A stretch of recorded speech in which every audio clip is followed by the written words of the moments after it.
Crafty நேயர்கள் அனைவருக்கும் வணக்கம். இந்த வீடியோ பார்த்தீங்கன்னாக்கா, ஆக்சுவலாக நம்மளோட ஸ்டுடியோ செட்டப் தான். இது வந்து டூயல் மானிட்டர் செட்டப் இது. ஸோ இதில் பார்த்தீங்கன்னாக்கா, உங்களுக்கு நான் யூஸ் பண்ணுறது பார்த்தீங்கன்னாக்கா, மேக் ப்ரோ 2013 மேக் ப்ரோ. இது வந்து ஒரு ட்ராஷ் கேன் மாடல் அப்படின்னு சொல்லுவாங்க. இது பார்த்தீங்கன்னாக்கா, இப்போ மேக் ஓஎஸ் இல்லை மேக் யூஸ் பண்ணுறவங்க நிறைய பேர் இருக்காங்க. அதில் வந்து மேக் புக் ப்ரோ இருக்குது, மேக் ப்ரோ இருக்குது, மேக் ப்ரோ 2012 இருக்கு. அதுக்கு முன்னாடி வந்த வெர்ஷன்ஸ் இருக்கு. 2013ல வந்த வெர்ஷன் தான் நான் வச்சிருக்கிறது. இதுக்கு அடுத்து பார்த்தீங்கன்னாக்கா, நிறைய இப்போ லேட்டஸ்ட்டாக மேக் ப்ரோ வந்து பார்த்தீங்கன்னாக்கா, ஹை எண்ட் வந்து நிறையா வந்துருச்சு. பட் இருந்தாலும் வந்து இந்த ஓஎஸ் அப்டேட்ஸ்லாம் பார்த்தீங்கன்னாக்கா, ஆல்மோஸ்ட் வந்து நிறைய வெர்ஷன்ஸ் வந்து விட்டுட்டாங்க. இப்போ ரீசெண்டாக வந்து மேக் ஓஎஸ் சொனோமா அப்படின்னு சொல்லிட்டு ஒன்று ரிலீஸ் பண்ணியிருக்காங்க. இது வந்து பழைய மேக்லாம் வந்து ஒர்க் ஆகுமா? அதாவது அன்சப்போர்ட்டட் மேக்ஸ்ன்னு சொல்லுவாங்க. அதாவது 2015க்கு முன்னாடி உள்ள எல்லா மேக்குமே வந்து அதில் வந்து கிராஃபிக் கார்டு வந்து நான் மெட்டலில் வரும். ஸோ மெட்டல் கிராஃபிக் கார்டு இருக்கிறவங்க அப்படின்னாக்கா ஒருவேளை இந்த அப்டேட்லாம் எந்த ப்ராப்ளமும் இருக்காது. பட் இந்த நான் மெட்டல் இருக்கிற கிராஃபிக் கார்டெலாம் பார்த்தீங்கன்னாக்கா மேக் ஓஎஸோட நியூவர் வெர்ஷனில் வந்து சில குறைபாடுகள் இருக்கும். அதை வந்து நிறையா பேர் வந்து யூடியூப் டெஸ்ட் பண்ணி அதை வந்து நிறையா ரிலீஸ் பண்ணியிருக்காங்க. பட் தமிழில் வந்து பெரும்பாலும் வந்து யாரும் இதை பற்றி பண்ணது கிடையாது. நான் இது வரைக்கும் தமிழ் வெர்ஷனே மேக்கை பற்றின அப்டேட் எதுவுமே பார்த்தது கிடையாது. ஆனால் நிறையா மேக் யூசர்ஸ் இருக்காங்க. அவங்களாம் என்ன பண்ணுறாங்க, எப்படி அப்டேட் பண்ணுறாங்கன்னு தெரில. ஸோ ஒருவேளை வந்து அவங்களுக்கு இது தெரியாமல் இருந்திருக்கலாம். அவங்களுக்கு தெரியாதவங்களுக்கு இது வந்து ஒரு யூஸ்ஃபுல்லான இன்ஃபர்மேஷனாக இருக்கும்னு நம்புகிறேன். ஸோ இப்போ நம்ம வந்து நம்ம வீடியோக்குள்ளே போவோம். அதுக்கு முன்னாடி நம்ம சேனலை சப்ஸ்கிரைப் பண்ணாதவங்க மறக்காமல் சப்ஸ்கிரைப் பண்ணிடுங்க. ஸோ இப்போ பார்த்தீங்கன்னாக்கா, என்னோட மேக்கை வந்து ஓப்பன் பண்ணுவோம்.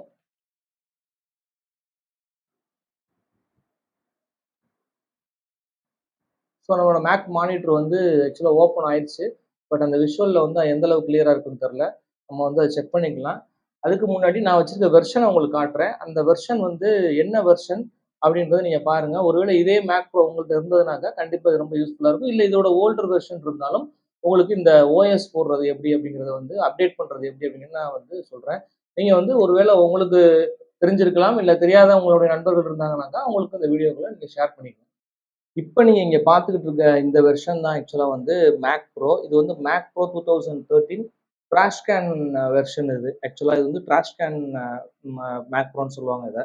இதுக்கு முன்னாடி வந்து பார்த்தீங்கன்னா ரொம்ப பெரிய சிபியூவாக இருக்கும். அதாவது நம்ம விண்டோஸை விட இது, அதாவது சிபியூலே மிக பெரிய சைஸ் சிபியூவாக இருக்கும். ரொம்ப ஏர் வந்து காம்பேக்டாக அதில் என்ன சொல்கிறது, சிபியூ ரொம்ப பெரிய சைஸாக இருக்கும். அதில் ஏர் ஃப்ளோ இருக்காது. அதுக்காக கண்டிப்பாக ஏசிலாம் தேவை. பட் இதுக்கு வந்து பார்த்தீங்கன்னாக்கா அந்தளவுக்கு பெருசாக தேவை கிடையாது. இதோட பெர்ஃபார்மன்ஸுமே வந்து கிட்டத்தட்ட ஆஃப்டர் எஃபெக்ட்ஸ்லாம் நம்ம ஒர்க் பண்ணும்போது ரியல் டைம்லேயே வந்து ஆக்சுவலாக நீங்கள் ஒர்க் பண்ணிட்டு இருக்கும்போதே ப்ளே பண்ணி பார்க்கலாம். அந்தளவுக்கு வந்து இதோட பெர்ஃபார்மன்ஸ் சூப்பராக இருக்கும். இது வந்து இப்போ வரைக்கும் வந்து செகண்ட் ஹேண்டில் நிறைய பேர் வாங்கி ரொம்ப சக்ஸஸ்ஃபுல்லாக யூஸ் பண்ணிட்டு இருக்காங்க. இந்த வெர்ஷன் வந்து பார்த்தீங்கன்னாக்கா கிடைக்கிறது இப்போ வந்து ரொம்ப டஃப்பாக இருக்குது. ஸோ இந்த வெர்ஷனை தான் நம்ம வந்து இப்போ ரீசெண்டாக நம்ம வந்து வந்திருக்கிற மேக் ஓஎஸ் சொனோமா அப்படின்னு சொல்லிட்டு ஒரு வெர்ஷன் இருக்குது. அதை நம்ம அப்டேட் பண்ண போகிறோம். அதுக்கு முன்னாடி என்னென்ன வெர்ஷன் வந்துச்சு, மேக் ஓஎஸ்ல என்னென்ன ப்ராப்ளம்ஸ் இருக்குது அப்படிங்கிற டீட்டெயில்டான ஒரு இன்ஃபர்மேஷனை நான் இந்த வீடியோ உங்களுக்கு கொடுக்குறேன். ஸோ வீடியோ வந்து மறக்காமல் ஸ்கிப் பண்ணாமல் பார்த்துங்க. அப்போ தான் வந்து ஆல்மோஸ்ட் வந்து எல்லாமே ஸ்டெப் பை ஸ்டெப்பாக போகிறதுனால உங்களுக்கு அப்போ தான் அண்டர்ஸ்டாண்ட் ஆகும். ஸோ இப்போ வந்து நம்ம வந்து ஓப்பன் கோர் லெகசி பேட்சர் அப்படின்னு சொல்லிட்டு ஒன்று இருக்குது இந்த மேக் ஓஎஸ்எஸ்க்குலாம். Open core legacy patcher. So நம்ம அதை வந்து ஓப்பன் பண்ணிக்கிடுவோம். ஸோ கெட் ஸ்டார்ட் பண்ணோம்னாக்க இதில் வந்து இந்த மாதிரி சைடில் பார்த்தீங்கன்னா நிறைய லிஸ்ட் காமிக்கும். இதுக்கு முன்னாடி என்னென்ன ஓஎஸ்எஸ் வந்து ஆக்சுவலாக இருந்ததுனாக்கா, மேக் ஓஎஸ் மானிட்டரி அப்படின்னு சொல்லிட்டு ஒன்று இருந்தது. அப்புறம் மேக் ஓஎஸ் வென்டோரா அப்படின்னு சொல்லிட்டு ஒன்று இருந்தது. அதுக்கப்புறமா பார்த்தீங்கன்னா மேக் ஓஎஸ் சொனோமா அப்படின்னு சொல்லிட்டு இப்போ லேட்டஸ்ட்டாக ரிலீஸ் ஆயிருக்காங்க. இந்த மேக் ஓஎஸ் சொனோமாவை கிளிக் பண்ணோம்னாக்கா இதில் என்னென்ன இதெல்லாம் வந்து சப்போர்ட் பண்ணும், அதாவது என்ன வெர்ஷன், இதில் என்னென்ன மேக்லாம் வந்து சப்போர்ட் பண்ணும் அப்படின்றத பார்த்தீங்கன்னாக்கா, இது வந்து 1.0.0 வெர்ஷனிங் அப்படின்னு சொல்லிட்டு போட்டிருக்காங்க. இப்போ இந்த சிஸ்டம்லாம் வந்து இந்த மேக் ஓஎஸ் வந்து ஒர்க் ஆகாது. ஸோ ஒர்க் ஆகிற மேக் ஓஎஸ்எஸ் அப்படின்னு பார்த்தீங்கன்னாக்கா பாருங்கள், இதில் வந்து iMac 10 அதுக்கப்புறமா ஓல்டராக உள்ளது. அப்புறம் வந்து மேக் மினி 4, அப்புறம் அதுக்கு ஓல்டராக உள்ளது. அப்புறம் மேக் புக் 7 ஆர் 1 அதுக்கு ஓல்டராக உள்ளது. மேக் புக் ஏர் 3 அதுக்கு ஓல்டராக உள்ளது. அப்புறம் மேக் ப்ரோ 5.5 அது 1 அதுக்கு ஓல்டராக உள்ளது. ஸோ இதில் வந்து மேக் ப்ரோ வந்து 5 வந்து ஆக்சுவலாக அக்செப்டபுள் தான். ஸோ இங்கே இருக்கிற மிஷின் இருக்கு பாருங்கள், இதுதான் வந்து இருக்கிறதுலே ஓல்டஸ்ட் மிஷின். 2 டைப்பாக வந்து நம்ம வந்து அப்டேட் பண்ணலாம். அதாவது சில மிஷின்ஸில் என்ன ப்ராப்ளம் வருதுனாக்கா, இந்த ஓஎஸை வந்து நீங்கள் அப்டேட் பண்ணும்போது ப்ளூடூத் அண்ட் அதாவது ஓல்டர் 2012க்கு முன்னாடி வந்த மேக் ப்ரோ நீங்கள் அப்டேட் பண்ணுறீங்க அப்படின்னாக்கா, உங்களுக்கு வந்து ப்ளூடூத் டிவைஸ் வந்து ஒர்க் பண்ணாது சம்டைம்ஸ். அந்த மாதிரி பிரச்சனைகள் இருக்குது. ஸோ அதனால வந்து நீங்கள் வந்து பெரும்பாலும் வந்து wired keyboard and wired mouse use பண்ணுறது வந்து தி பெஸ்ட் வே அப்படின்ற மாதிரி சொல்கிறாங்க. ஸோ வந்து நீங்கள் பெரும்பாலும் வந்து வயர்டு திங்ஸை யூஸ் பண்ணுங்கள். ப்ளூடூத் யூஸ் பண்ணி Bluetooth keyboard and mouse use பண்ணி அப்டேட் பண்ணாதீங்க. ஸோ இப்போ இதில் என்னன்னு பார்த்தீங்கன்னாக்கா, இப்போ வந்து நம்ம வந்து இந்த ஓப்பன் கோரை முன்னாடி நம்ம இன்ஸ்டலேஷன் பண்ணுறதுக்கு முன்னாடி இந்த ஓப்பன் கோர் லெகசி பேட்சரை வந்து நம்ம டவுன்லோட் பண்ணணும். அதுதான் நம்ம ஃபர்ஸ்ட் இப்போ நம்ம பண்ண போகிறோம். அதில் வந்து பார்த்தீங்கன்னாக்கா build and install open core அப்படின்னு ஒரு ஆப்ஷன் இருக்குது பார்த்தீங்களா, அந்த ஆப்ஷனில் பார்த்தீங்கன்னாக்கா நீங்கள் கீழே வாங்க. இதில் வந்து எந்த மாதிரி வந்து நம்ம ஓப்பன் கோர் இன்ஸ்டால் பண்ணணும் அப்படின்னு சொல்லிட்டு ஒன்று இருக்குது. இப்போ download and build Mac OS installers அப்படின்னு இருக்கு பாருங்க. அதை கிளிக் பண்ணிட்டீங்கன்னா இங்கே open core legacy patcher release ஆப்ஸ்னு ஒரு ஆப்ஷன் இருக்கும். அதுக்குள்ளே கிளிக் பண்ணிட்டு போங்க. அதில் நீங்கள் கீழே வந்துக்கிட்டே இருந்தீங்கன்னாக்கா இங்கே வந்து பார்த்தீங்கன்னாக்கா open core legacy patch open core patcher GUI app zip ஃபைல்னு ஒன்று இருக்கும். அது வந்து 561 MB. ஸோ இதை வந்து கிளிக் பண்ணிவிட்டு நீங்கள் வந்து டவுன்லோட் பண்ணிக்கலாம். நீங்கள் ஃபஸ்ட்டு இந்த மாதிரி கேட்கும், நீங்கள் டவுன்லோட் பண்ணிக்கலாம். டவுன்லோட் பண்ணிட்டு நீங்கள் அதை கிளிக் பண்ணி அப்புறம் அப்டேட் பண்ணோம். ஸோ நான் ஏற்கனவே வந்து இங்கே டவுன்லோட் பண்ணி வச்சுருக்கேன் அந்த ஃபைலை. இப்போ நான் என்ன பண்ண போகிறேன்னாக்கா அந்த ஃபைலை வந்து நான் டவுன் கிளிக் பண்ணுறேன் அப்படின்னாக்கா பார்த்தீங்கன்னா download open core legacy patcher ஓப்பன் பண்ணிடுவோம். டவுன்லோட் இன்ஸ்டால் ஒரு ஆப்ஷன் காமிக்குது. So preparing to download. இப்போ வந்து டவுன்லோட் ஸ்டார்ட் ஆயிடுச்சு. பார்த்தீங்கன்னா 588.2 MB இருக்குது. ஸோ இது 7 minutes எஸ்டிமேட்டட் டைம் கட்டுது. டவுன்லோட் ஆகி முடிச்சோன்னா நான் உங்களுக்கு நெக்ஸ்ட் ஒன்று சொல்கிறேன். ஓகே, இப்போ வந்து என்ன கேட்குதுன்னா open core has finished installing to disk would you like to update to root patch. Yes கொடுத்தாச்சு.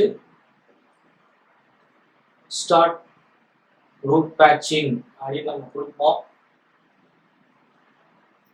ஸோ ஒருவேளை ஓஎஸ் நம்ம இன்ஸ்டால் பண்ணதுக்கு அப்புறமும் இதே வந்து ஸ்டார்ட் ரூட் பேட்சிங் அப்படின்னு கொடுத்தாலும் ஆச்சரியப்படுறதுல நான் திரும்ப கொடுக்குறதுக்கு வாய்ப்புகள் இருக்கு.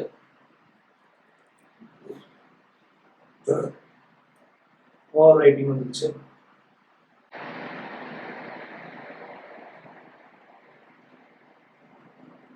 This may take some time.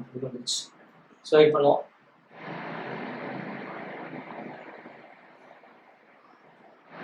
Reboot கேட்குது, நம்ம ரீபூட் கொடுத்துடலாம்.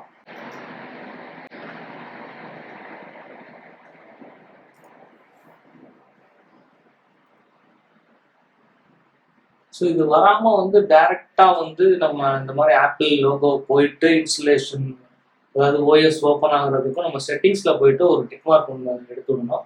ஸோ நம்ம அதை லாஸ்ட்டிங் அது பண்ண மாட்டோம். பட் நம்ம ஓஎஸ் இன்ஸ்டால் பண்ணதுக்கப்புறம் நம்ம ரூட் பேட்ச் பண்ணும்போது அதை நம்ம திரும்ப பண்ணிக்கலாம். ஒன்றும் ப்ராப்ளம் கிடையாது. இப்போ வந்து ஓப்பன் கோர் லெகசி பேட்ச் இருக்கிறவங்கள்ட்ட ஸோ அது போக வந்து பார்த்தீங்கன்னாக்கா நம்ம இப்போ ஆல்மோஸ்ட் ரூட் பேட்ச் எல்லாமே இன்ஸ்டால் பண்ணிடுச்சு. இப்போ நம்ம வந்து செட்டிங்ஸ் போவோம்.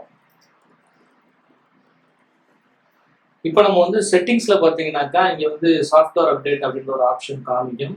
இதில் போய் பண்ணலாம். அப்படி இல்லைனாக்கா இங்கே வந்து ஜென்ரலில் போயிட்டு நீங்கள் வந்து சாஃப்ட்வேர் அப்டேட் அப்படின்னு ஒரு ஆப்ஷன் இருக்கும். அங்கே போனாலும் அதே தான் வரும். ஸோ இங்கே வந்து என்ன வெர்ஷன் இருக்குனாக்கா மேக் ஓஎஸ் சொனோமா 14.4.1 13.62 GB காமிக்குது. வந்து அப்டேட் கொடுத்தோம். இப்போதைக்கு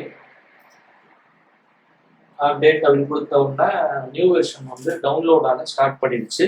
ஸோ இது டவுன்லோட் ஆகி முடிக்கிற வரைக்கும் நம்ம வந்து வெயிட் பண்ணி தான் ஆகணும். ஸோ பார்ப்போம் எவ்வளோ நேரம் ஆகுதுன்னு சொல்லிட்டு. இப்போதைக்கு நம்ம இதை டவுன்லோடிங் கொடுப்போம். ஆக்சுவலாக வந்து பெரும்பாலும் வந்து இந்த மாதிரி மேக் ஓஎஸ் வந்து நம்ம அப்டேட் பண்ணும்போது 2 விஷயம் வந்து முக்கியமாக நம்ம வந்து மேக்ல வந்து பேசுவோம். அதுவும் இப்போ லேட்டஸ்ட் இந்த சொனோமா அப்டேட்டில் பார்த்தீங்கன்னாக்கா கேடிகே அப்படின்னு சொல்லிட்டு ஒரு ரெக்குயர்மெண்ட் ஒன்று வந்து கேட்கும். அது போக இன்னொன்று என்னன்னாக்கா மெட்டல் ஆக்சலரேஷன் இருக்கா அப்படின்னு சொல்லிட்டு கேட்கும். ஸோ இது ரெண்டுமே வந்து இந்த மெட்டல் ஆக்சலரேஷனுங்கிறது வந்து கிராஃபிக் கார்டு வந்து இந்த iOS பிளாட்ஃபார்மில் இருக்கக்கூடிய ஹார்ட்வேரோட சேர்ந்து கம்பைன் பண்ணக்கூடிய ஒரு டெக்னாலஜி தான் இந்த மெட்டல் ஆக்ஸலரேஷன் அப்படின்னு சொல்லுவாங்க. கேடிகேங்கிறது அப்படின்னாக்கா அது வந்து ஒரு பக் ஃபிக்ஸ், அதாவது ஆட்டோமேட்டிக்காக வந்து ஏதாவது பக்ஸ் வந்துச்சுனாக்கா அதை ஃபிக்ஸ் பண்றதுக்கு உண்டான ஒரு ஒரு டெக்னாலஜி அது. ஸோ இது என்னன்னு பார்த்தீங்கன்னாக்கா இப்போ மெட்டல்ல பார்த்தீங்கன்னாக்கா உங்களுக்கு மெட்டல் பார்த்தீங்கன்னாக்கா metal is a technology that powers hardware accelerated graphics வந்து ஆப்பிள் பிளாட்ஃபார்ம்ல நம்மளுக்கு வந்து ஹார்ட்வேர் ஆக்சிலரேஷன் தான் பண்ணக்கூடியது. அண்ட் கேடிகே அப்படின்னா என்னன்னு பார்த்தீங்கன்னாக்கா இது வந்து ஒரு கெர்னல் டீபக் கிட் இது. ஸோ இந்த பக்கெல்லாம் வந்து அதில் வந்துச்சுனாக்கா அதை ஃபிக்ஸ் பண்ணுறதுக்கு உண்டான ஒரு கிட்டு தான் இந்த கேடிகே கிட் அப்படிங்கிறது. ஸோ இது ரெண்டும் ரொம்ப முக்கியமான விஷயம். இது வந்து 2012 வந்து இந்த மாதிரியான ஒரு சில விஷயங்கள் இஷ்யூ இருக்கிறதுனால தான் அதில் வந்து 2012 மேக்லாம் பார்த்தீங்கன்னாக்கா அந்த ப்ளூடூத் ஒய்ஃபை இதெல்லாம் சம்டைம்ஸ் வந்து நம்ம வந்து ஒர்க் பண்ண முடியாது. இன்னொன்னா 2012 மேக்லாம் பார்த்தீங்கன்னாக்கா அப்டேட் வந்து இந்த மாதிரி அப்கிரேட் வெர்ஷன் பண்ண முடியாது. அது வந்து நீங்கள் வந்து யூஎஸ்பியில் வந்து இன்ஸ்டாலேஷன், அதாவது யூஎஸ்பி வந்து சாஃப்ட்வேர் டவுன்லோட் பண்ணிட்டு ஓஎஸ் டவுன்லோட் பண்ணிட்டு அதுக்கப்புறமா இன்ஸ்டாலேஷன் பண்ணணும். ஸோ அது வந்து நீங்கள் ஹார்ட் டிஸ்கை வந்து மறுபடியும் ஃபார்வர்ட் பண்ணிட்டு பார்ட்டிஷன் பண்ணிட்டு அந்த மாதிரி இன்ஸ்டால் பண்ண வேண்டிய சுச்சுவேஷன் வந்துடும். ஆனால் இந்த மாதிரி 2013 மேக் ப்ரோவில் வந்து அந்த ப்ராப்ளம் கிடையாது. ஜஸ்ட் அப்டேட் பண்ணாலே போதும். ஓப்பன் கோர் லெகசி பேட்சோட அந்த கரண்ட் வெர்ஷனுக்கு நீங்கள் ஆஃப்டர் ரூட் பேட்ச் ஒரு ஆப்ஷன் இருக்கும். அந்த ரூட் பேட்ச் பண்ணிட்டீங்கனாலே உங்களுக்கு கேடிகேல இருந்து எல்லாமே உங்களுக்கு வந்து பர்ஃபெக்டாக இன்ஸ்டால் ஆயிரும். அதே மாதிரி ஹார்ட்வேர் அதாவது கிராஃபிக் கார்டு எக்ஸ்ப்ளோரேஷனும் ஆட்டோமேட்டிக்காக ஆகும். ஸோ உங்களுக்கு வந்து அனிமேஷன்ஸ் எல்லாமே வந்து ப்ராப்பராக ஒர்க் பண்ணும். ஸோ இதுதான் வந்து இப்போ 2013ஓட கரண்ட் சுச்சுவேஷன்.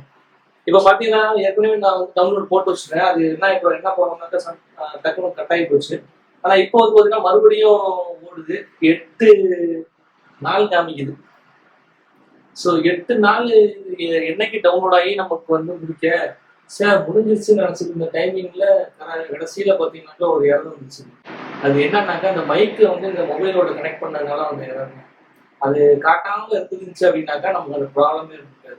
ஸோ இந்த தடவை வந்து நம்ம டிஸ்டர்ப் பண்ண வேணாம். இந்த இப்போ 11 டேஸ் இப்போ 12 டேஸ் காமிக்குது. 12 நாள் நான் இதை வந்து டவுன்லோட் பண்ணிருந்தேன். என்னைக்கு முடியுது எனக்கு என்ன பண்ணுறதுன்னு தெரியல. சரி பார்ப்போம். ஆல்மோஸ்ட் வந்து ஒரு 10 GB முடிய போகிற டைமிங்கு அனாவசியமாக ஒரு இடம் காமிச்சு மிஸ் ஆகி போச்சு. ஸோ இனிமேல் வந்து நம்ம எதையும் நோண்ட வேணாம். ஜஸ்ட் இந்த இவைகள்லாம் வந்து க்ளோஸ் பண்ணி விட்டுட்டு மினிமைஸ் பண்ணிவிட்டு இதோட மட்டும் ஓட விடுவோம். ஓட விட்டோம்னா இப்போ 104.5 MB காமிக்குது. டவுன்லோடிங் பேக் வைஸ் சொல்லாமல் 4.4 15 டேஸ் காமிக்குது. சரி பார்ப்போம் என்ன ஆகுது. ஓகே இப்போ போய் நம்ம கட் பண்ணிவிட்டு நம்ம பேசாமல் ஒரு டிஸ்டர்ப் பண்ணாமல் அடுத்த வேலையை நம்ம இதாக பார்ப்போம். முடிஞ்சதுக்கப்புறம் என்ன நடக்குதுன்னு பார்ப்போம். ஒரு வேலை இன்னைக்கு டவுன்லோட் ஆகலாம் அப்படின்னாக்கா மறுபடியும் நான் நாளைக்கு தான் போட்டுவிட்டு இந்த வீடியோ கண்டினியூ பண்ண போல. ஓகே பார்ப்போம். சரி இப்போதைக்கு வந்து மானிட்டர் ஆஃப் பண்ணிடுவோம். பார்ப்போம் என்ன ஆகுது. ஸோ லெஸ் தென் மினிட்னு காமிச்சிச்சு. இன்னும் சற்று நேரத்தில் நியூ ஓஎஸோட மேக் ப்ரோ 2013 கிராஷ் ஸ்கேன் பண்ணல. ஸோ இப்போ வந்து நான் மைக் போடாமல் பேசிட்டு இருக்கேன். அதனால ஆடியோ எந்த அளவுக்கு ரீச் ஆகுதுன்னு தெரியல. மேபி வந்து நம்ம நாய்ஸ் கண்ட்ரோல் பண்ணி ஒரு மாதிரி பூஸ்டப் பண்ணிடலாம். எஸ் வந்து விட்டது. ஸோ எடுத்தோடனே பார்த்தீங்கன்னாக்கா பிளாக் ஸ்க்ரீன் தான் வருது. உங்களுக்கு வேற எந்த விதமான வால்பேப்பரும் ஆட்டோமேட்டிக்காக வரல. ஸோ இப்போ வந்து நம்ம பாஸ்வேர்ட் கொடுத்துருவோம். இப்போ என்னன்னா நமக்கு வந்து இன்டர்நெட் அதாவது ஒய்ஃபை வந்து கனெக்டாக இருக்கான்னு தெரியல. மேபி ஒய்ஃபை டிஸ்கனெக்ட் ஆயிருந்துச்சுனாக்கா நம்ம அதை மறுபடியும் ரீகனெக்ட் பண்ணிட்டு ஸோ அந்த மாதிரி ஏதோ ஒரு இஷ்யூ இருக்கு நான் கேள்விப்பட்டேன். இப்போ வந்து ஒய்ஃபை வந்து இதில் மெயினான இஷ்யூ பார்த்தீங்கன்னா ஒய்ஃபை வந்து நமக்கு டிடெக்ட் பண்ணாங்க ஆட்டோமேட்டிக்காக. அது என்ன பண்ணணும்னாக்கா அந்த ஒய்ஃபை செட்டிங்ஸ்குள்ளே போயிட்டு நம்ம அதை வந்து மறுபடியும் அதை வந்து அன்ஃபர்கெட் ஒய்ஃபை கொடுத்து மறுபடியும் நம்ம பாஸ்வேர்டு போட்டு ரீசெட் பண்ணணும். ஆக்சுவலாக நேற்று என்ன ப்ராப்ளம்னாக்கா நேற்று லாஸ்ட் வரைக்கும் ஆக்சுவலாக ஒய்ஃபை கனெக்ட் ஆகவே இல்லை. ஸோ அதனால் வந்து போஸ்ட் ரூட் பேட்ச் வந்து நம்மளால பண்ணவே முடியல. ஸோ அதனால் என்ன பண்ணேன் காலையில் வந்து சரி அதுலேயே வந்து ரூட் பேட்ச் ஆப்ஷன் வந்து பில்ட் அண்ட் இன்ஸ்டால் ரூட் பேட்ச்னு ஒரு ஆப்ஷன் இருக்குது. அதாவது ஓப்பன் கோர் லெகசி பேட்ச்னு சொல்லிட்டு நம்ம அந்த ஆப்ஷனை கிளிக் பண்ணி மறுபடியும் ரீஇன்ஸ்டால் பண்ணி பார்ப்போம். நெட்டு கனெக்ட் ஆகலாம் பரவாயில்ல அப்படின்னு சொல்லிட்டு நான் வந்து ரீஇன்ஸ்டால் பண்ணி பார்த்தாக்க டக்குன்னு வந்து என்ன ஆகிடுச்சுனாக்கா ரூட் பேட்ச் வந்து இன்ஸ்டால் ஆகிட்டு வெளில போச்சு, ரீஸ்டார்ட் ஆச்சு. பட் அந்த ரீஸ்டார்ட் போதுனால ரீஸ்டார்ட் ஆகிட்டே இருக்கு. அதாவது லூப் ரீஸ்டார்ட்னு சொல்லுவாங்க அதை. ஸோ சம்டைம்ஸ் நம்ம விண்டோஸில் கூட வந்து ரீஸ்டார்ட் ஆகிட்டே இருந்ததுனாக்கா அந்த என்ன சொல்றது, ஓஎஸோட அந்த ஓப்பனிங் இது வந்து பூட் ஆகுற விஷயங்கள் வந்து உங்களுக்கு வந்து ஏதோ ஒரு விஷயம் கிராஷ் ஆயிடுச்சு போல. ஸோ என்னடா பண்ணுறது அப்படின்னு சொல்லிட்டு லைட்டாக பேனிக் ஆயிடுச்சுன்னு வச்சுக்கோங்களேன். இருந்தாலும் என்னென்ன பண்ணலாம் அப்படின்னு சொல்லிட்டு நெட்டில் செக் பண்ணி பார்க்கும்போது அதில் வந்து ஒரு ஆப்ஷன் சொல்லியிருந்தாங்க. அதாவது ரீஸ்டார்ட் பண்ணிட்டு அதில் வந்து கமாண்ட் ப்ளஸ் ஆர்கியை ப்ரெஸ் பண்ணிட்டே இருந்தோம்னாக்கா ரெக்கவரி மோடுக்கு போகுமா. ஸோ அந்த ரெக்கவரி மோடுக்கு போன உடனே ஆக்சுவலாக ஒய்ஃபை பாஸ்வேர்டு, அதாவது ஒய்ஃபை நெட்ஒர்க் கேட்டுச்சு. ஸோ நெட்ஒர்க் வந்து அப்போ வந்து டிடெக்ட் ஆயிடுச்சு எனக்கு, நம்மளோட மொபைலோட நெட்ஒர்க்கு. ஸோ அதோட பாஸ்வேர்டு போட்டோம்னா இப்போ start internet recovery this may take a while அப்படின்னு சொல்லிட்டு வந்து லோட் ஆகிட்டு இருக்கு. ஸோ வந்து இது முடிஞ்சதுக்கப்புறம் என்ன ஆகுதுன்னு பார்ப்போம். என்னன்னா இந்த மாதிரி வந்து மேக் வாய்ஸ் சொன்னாமா இந்த மாதிரி புது வெர்ஷன்ஸ் வந்து இதுக்கு முன்னாடி இன்ஸ்டால் பண்ணும்போது இந்த மாதிரி ப்ராப்ளம் வரவே இல்லை. ஃபர்ஸ்ட் வந்து நான் ரொம்ப ஓல்டு வெர்ஷன் வச்சுருந்தேன். அதுக்கப்புறம் வந்து நம்ம மானிட்டரி, வென்ச்சோரா இந்த மாதிரி ஒவ்வொரு ஓஎஸ் போடும்போது எனக்கு வந்து இந்த மாதிரி எந்த பிரச்சனையும் வந்து கிடையாது. பட் டைம் எடுத்துச்சு நமக்கு, ஏன்னா மொபைல் நெட்ஒர்க் யூஸ் பண்ணுறதுனால. ஸோ இதுதான் ஃபர்ஸ்ட் டைம் இந்த மாதிரி ஒரு ப்ராப்ளம் வருது. ஸோ இந்த மாதிரி ப்ராப்ளம் வந்து இது எந்த அளவுக்கு இப்படி எப்படி ரெக்கவர் ஆகுதுன்னு நான் உங்களுக்கு காமிக்கிறேன், நான் பார்ப்பேன். அதுலேயே போட்டிருக்கு ஸ்டார்டிங் இன்டர்நெட் ரெக்கவரின்னு சொல்லிட்டு. ஆக்சுவலாக வந்து ஒய்ஃபை வந்து பெரும்பாலும் வந்து டிடெக்ட் ஆகி அதுக்கப்புறம் வந்து ஃபர்கெட் நெட்ஒர்க் நம்ம கொடுத்துட்டு அகைன் வந்து ரீஸ்டார்ட் பண்ணிட்டு நம்ம வந்து ஒய்ஃபை ஆன் பண்ணோம்னாக்கா அகைன் நெட்ஒர்க் காமிக்கு, நம்ம பாஸ்வேர்டு போட்டு கனெக்ட் பண்ணிக்கலாம் அப்படின்ற மாதிரி தான் இது வரைக்கும் இந்த கிராஷ்கேன் மேக்ரோ 2013 எல்லா எல்லாருமே வீடியோஸ் கொடுத்தேன். பட் இந்த மாதிரி ப்ராப்ளம் வந்து இது வரைக்கும் யாருக்குமே வந்தது கிடையாது. ஸோ வந்து இது என்னங்கிறத நம்ம சரியான தப்பம் தான் நம்ம காமிக்க முடியும். ஸோ ஃபர்தராக வீடியோ ஃபுல்லாக பாருங்க, ஸ்கிப் பண்ணாமல் எனக்கு